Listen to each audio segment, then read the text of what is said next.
What started out as an internet rumor that ended up being infamously true. Rob Ford, former mayor of Toronto, was rumored to be a crack user, and he was. Some banned episodes or scenes of cartoons, for example. I remember there was a Dexter's Lab cartoon where he clones evil versions of Deed and himself, and they swear like every other word, censored of course. And people debated whether it even existed 'cause they only aired it like once. Now it's pretty accessible online. That you can get Mew in Pokémon Red and Blue by following some incredibly specific and ridiculous set of actions which have nothing to do with catching a Pokémon and make no sense. It was obviously nonsense and could never actually work. And then someone found the Mew glitch. Where you go to Route 25 and let the youngster there see you. But you pause the game and fly to Cerulean City on the frame before he comes into view.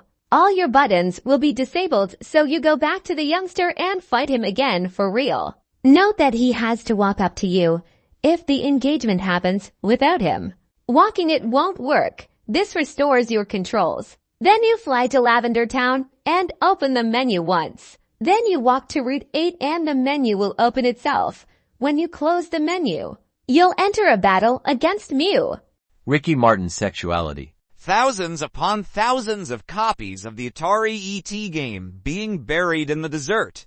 This predates the internet, but there was always a rumor that you could jump over the flagpole in Super Mario Bros. Even as a kid in the 80s, I thought it was bullshit.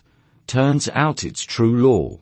Carrie Fisher's heart attack. Some who was on the same flight was live-tweeting the whole medical emergency and justified it by insisting she was just making sure the family was informed. In the BBS days, during the Judas Priest subliminal message trial, there was a rumor that frontman Rob Halford was gay. It was the early 90s and not too believable at the time. Heck, even George Michael wasn't out yet.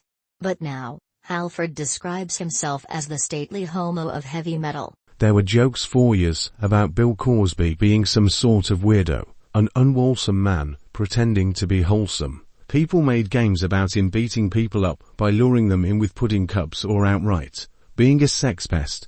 Turns out he was a serial rapist. John Edwards' love child. Josh Duggar's crimes. In 2005, Courtney Love knew about Harvey Weinstein long before the news broke.